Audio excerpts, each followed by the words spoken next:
বুঝে পড়েছে, জন্মদিনে তো বাজেনি এগুলো বুঝি। হাওয়া করে দাও, ভালো করে করো, হাওয়া করো। হ্যালো, কেমন আছো সবাই? আশা করছি সবাই খুব ভালো আছো। আমি আজকে তোমাদের সঙ্গে একটা ছোট্ট সুন্দর মুহূর্ত শেয়ার করতে এসেছি। আগের বার জামাই ষষ্ঠী বা অরণ্য ষষ্ঠীতে আমরা আসানসোলেই ছিলাম, আমি, অভি আর ইভান। সেবার বাড়ি যেতে পারিনি, কিছু আর্জেন্ট কাজ ছিল, সেজন্য আর জার্নি করাটা হয়নি। তাই সেদিনকার সেই মুহূর্তগুলো ক্যামেরাবন্দি করে রেখেছিলাম। আমার একা একা করা অরণ্য ষষ্ঠীটা কেমন ছিল তোমরা দেখে নাও। তো দেখতেই পাচ্ছ, এখানে আমি পুজোর ডালা সাজিয়ে নিয়েছি আর ঘরের ঠাকুরকে পুজো দিয়েও ফেলেছি। সকাল সকাল ঘরের ঠাকুরকে পুজো দিয়েই সমস্ত কাজ শুরু করতে হয়, তাই সেটাই আমি করে ফেলেছি। অস্থির ছানা এখানে বসবে। ইভান, ইভান, ইভান, চলো চলো ইভান। বুঝে পড়েছে, জন্মদিনে তো বাজেনি এগুলো বুঝে পড়েছে। তো ফাইনালি আমি রেডি হয়ে নিয়েছি, একটা সুন্দর হলুদ রঙের শাড়ি পরে একদম হলুদ পরি হয়ে গেছি। আর এই যে আমার ছোট্ট ছানা, ওর এক জেঠু এই জামাটা দিয়েছিল, তাই আজকের দিনে নতুন জামা হিসেবে এইটাই পরিয়ে দিয়েছি। তো আমরা এখন যাচ্ছি পুজো দিতে। আমাদের কোয়ার্টার থেকে ওই ষষ্ঠীতলা একদম পাশেই। ষষ্ঠীতলা বলতে এখানে বটতলা যেটা বলা হয়। তো যেহেতু পাশেই যাচ্ছি, তাই হেঁটে হেঁটেই যাচ্ছি। আর এই যে আমার বীরপুরুষ প্রথমে মাম্মামের সঙ্গে একটু হেঁটে নিল, তারপর দেখছি পাপা পিছনে পড়ে গেছে, তাই তাড়াতাড়ি করে পাপার সঙ্গ দিতে ছুটল। তো যাই হোক, চলো আস্তে আস্তে চলে যাই। আর আমরা পৌঁছেও গেলাম এখানে। ওই যে দেখছো মন্দিরটা, ওইখানেই আমি পুজো দেব, ওর পাশেই। তো ইভান সোনা এখন আমার সঙ্গে যাচ্ছে, কিন্তু যেতে যেতে নিচে কিছু বট ফল পড়ে নিয়েছে, তো সেটাও দেখে নিল। আর হাতে একটা মোমবাতি নিয়েছে। আর যেহেতু সামনেই রাস্তা, তো রাস্তা দিয়ে গাড়ি যাচ্ছে, ও সেটাই দেখছে। ওই যে দেখছো ওই জায়গাটা, ওইখানেই আমি পুজো দেব। তো চলো আমার সাথে।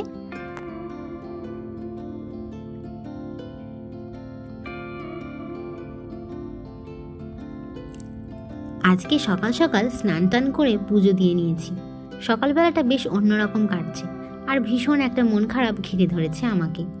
একা একা এইভাবে পুজো দিতে কখনো আসিনি, কারণ এই দিনটাতে সবসময় মা, দিদা এদের সঙ্গেই আমি কাটিয়েছি। দিদা যখন ছিলেন তখন তো মামার বাড়ির একটা আলাদাই আনন্দ ছিল। আমরা সবাই মিলে পুজো দিতে যেতাম, মা, মাসি, ছোট মামা, আমার মামার ছেলে, সবাই। আমার মামার ছেলে পিঠোপিঠি, ওর নাম অর্ক। ওর মামার বাড়ি অনেক দূরে, আসামে, কিন্তু ওর বড় মামার বাড়ি কৃষ্ণনগরে। তাই ও দুপুরের ভুরিভোজ করতে যেত মামার বাড়িতে, কিন্তু বাকি টাইমটা আমার সঙ্গেই কাটাতো মামার বাড়িতে, মানে আমার মামার বাড়ি আর ওর নিজের বাড়ি। তো দেখো, এখন আমি পুজো দিয়ে নেব।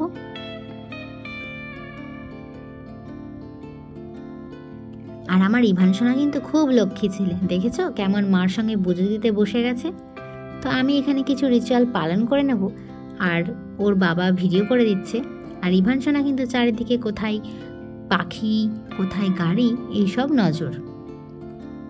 আমি যে জায়গাটায় থাকি সেই জায়গাটা নর্থ বেঙ্গল এরিয়া। এখানে এরকম ষষ্ঠী পুজোর দিন এরকম ফাঁকাই থাকে।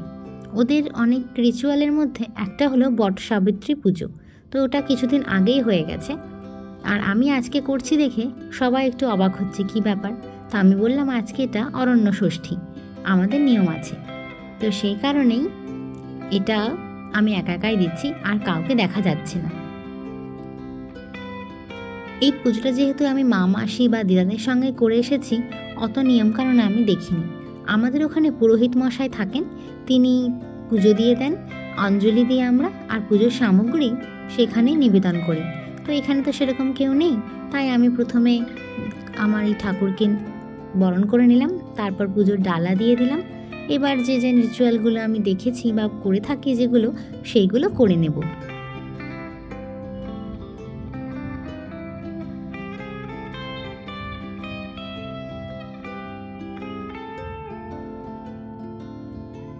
একা একা এভাবে পুজো দিতে একটুও ভালো লাগছে না, কিন্তু আমি যেহেতু মা হয়েছি নতুন, তাই এটা আমার কাছে খুবই আনন্দের যে আমি আমার ছোট্ট ছানাকে নিয়ে ষষ্ঠী ঠাকুরের কাছে পুজো দিতে এসেছি। আমার আমার শ্বশুরবাড়িতে এসব কোনো নিয়ম নেই, এটা আমি আমার মনের ইচ্ছে ছিল যে আমি যদি কোনোদিন মা হতে পারি, আমার মা হওয়াটা একটু স্ট্রাগলের, তো যাই হোক আমি যদি মা হতে পারি তাহলে এই পুজোটা আমি করব আমার সন্তানের জন্য, ভালো থাকার জন্য। তো সেই কারণেই আমার আজকের এই ষষ্ঠী পালন।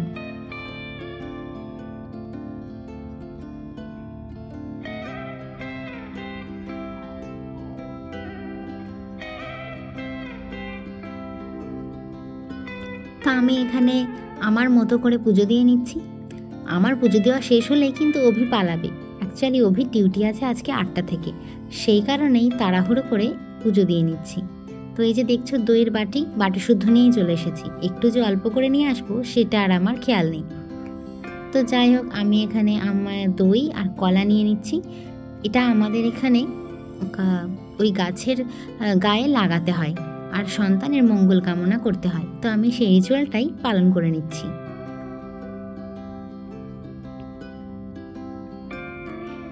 এই ষষ্ঠীটা আমার দ্বিতীয় ষষ্ঠী, কারণ এর আগের বার ইভানসোনা ছিল 2 মাসের, তো ওকে কোলে নিয়ে আমি পুজো দিতে গেছিলাম, পুজো দিয়েই চলে এসেছিলাম। তো আমার এখানে ঠিকঠাক মতো রিচুয়াল পালন হলো কিনা জানি না, তবে মন থেকে অনেক ভক্তি ভরে পুজোটা দিলাম। তো এবার আমি ঠাকুরের গায়ে হলুদ দিয়ে ওই হলুদটা ইভানসোনাকে পরিয়ে দেব। ছোটবেলায় দিদা আমাদের সবাইকে হলুদের ফোঁটা দিত, সব সন্তান সন্ততিদের। তো আমি আজকে ইভানসোনাকে নিয়ে পুজো দিতে গিয়ে পুজোও দেওয়া হলো, ইভানকে টিপ পরালাম, আর এই যে দিচ্ছি পাখার বাতাস। এটা কিন্তু ষষ্ঠী পুজোয় ভীষণ ইম্পর্টেন্ট। আর ইভানসোনা তো দেখলে কতটা খুশি হয়ে গেছে। ও কিন্তু চট করে কিছু তখন মুখে দিত না, একটা বট ফল পেয়ে ভাবছে কি ওটা বুঝি খাওয়া যায়, তো পাপার দিকে তাকিয়েছিল, তো পাপা না করাতে ও কিন্তু আর খেলো না। আমি এখানে আরতি করে নিচ্ছি, এইবার ফিরবো।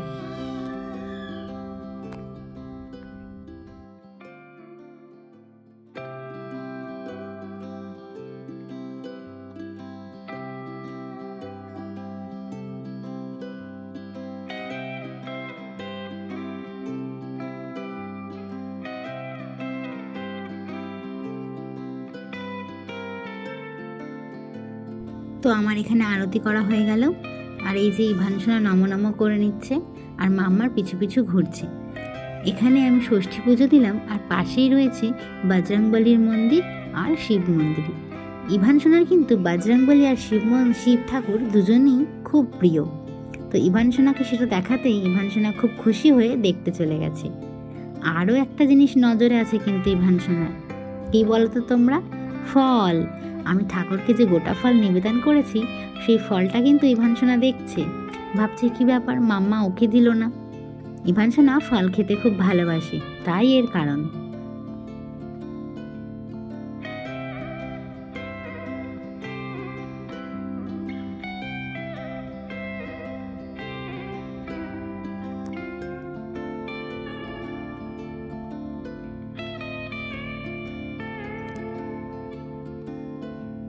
এই যে আমাদের বজরংবলীজি, ইভানসোনা নম নম করে নিয়েছে। আর এই যে আমাদের মহাদেব, হর হর মহাদেব।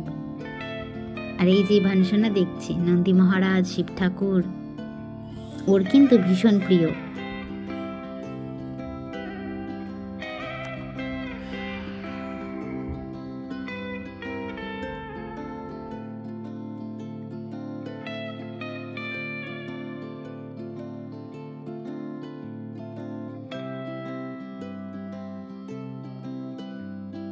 এই যে দেখো আমার পুজো দেওয়া হয়ে গেল, ইভানসোনাকে নিয়ে এবার বাড়ি ফিরবো। তার আগে কিছু ফটো তুলে নেব।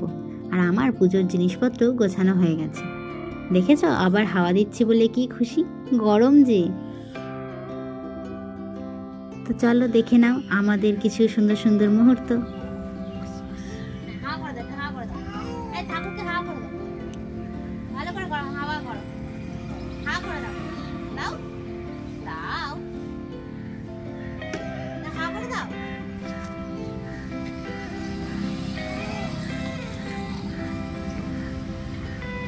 হা করে দাও ঠাকুরকে, বাবা ঠাকুরকে হা করে দাও। Thank you.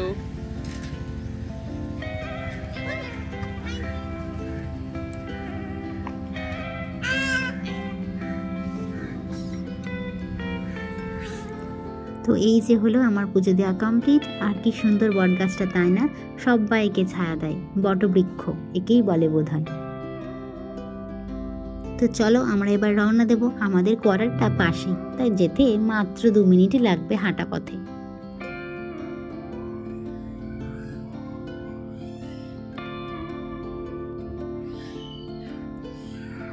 তো ফেরার আগে আমরা কিছু ছবি তুলেছিলাম, সেটা তোমাদের সঙ্গে শেয়ার করে নিই।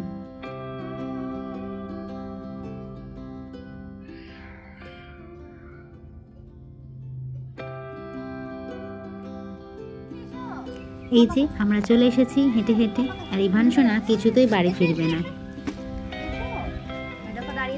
চলে এসো এসো ইভান, চলো চলো চলো, আমি চললাম, থাকো তুমি। এসো আসবে ভোলু ডগটা কামড়াবে।